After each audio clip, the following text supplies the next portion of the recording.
Hello everyone, I'm Dr. Priya Hassan and we are now going to be talking about the National Space Day celebrations that we had this year on the August 23rd.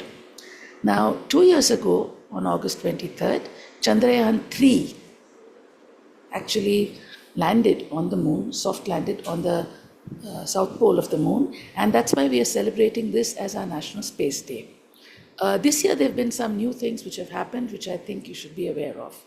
So this year the theme was basically from Aryabhatta to Gaganyaan because this year commemorates the 50th year of the launch of Aryabhatta and Gaganyaan is the future, ancient wisdom to infinite possibilities. It celebrates the continuum from ancient Indian astronomical heritage to modern human flight ambitions. So the celebration, the big one, there were many ones celebrated all over the country, but the big one was held at the Bharat Mandapam in New Delhi and live streamed by ISRO website and YouTube channel. You can have a look at it. And there was a national meet organized.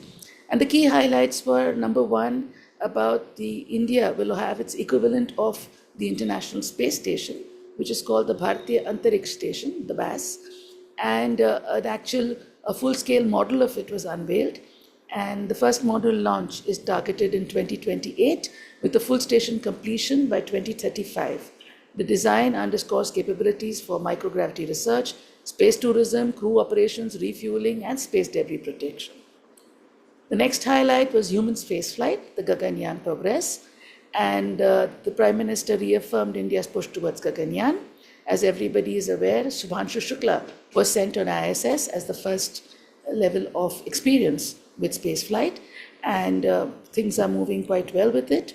We also have the NISAR mission, which is with NASA, and the uncrewed Gaganyaan test launch is hopefully going to happen this year, later on in 2025, and there would be a crewed mission by early 2027.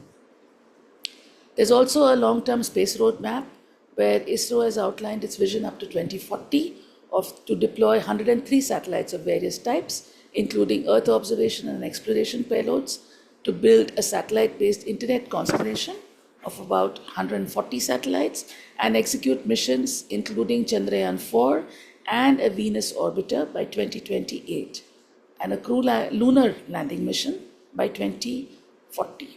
Okay.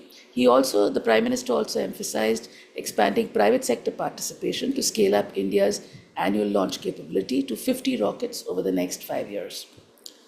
Along with this, ISRO is also very much interested in a lot of education and outreach activities, and there were lots of Space Day celebrations all over the country held, and the 4 Gaganyatris, who are the astronaut designates, they appeared on stage sharing their journeys. There were panel discussions, and there were various activities which were held, like I said, all over the planetarium, at the Nehru Planetarium in Delhi, at the Prime Minister's Museum, and the Prime Minister has therefore reiterated that space technology now directly serves citizen needs from agriculture and disaster management to infrastructure.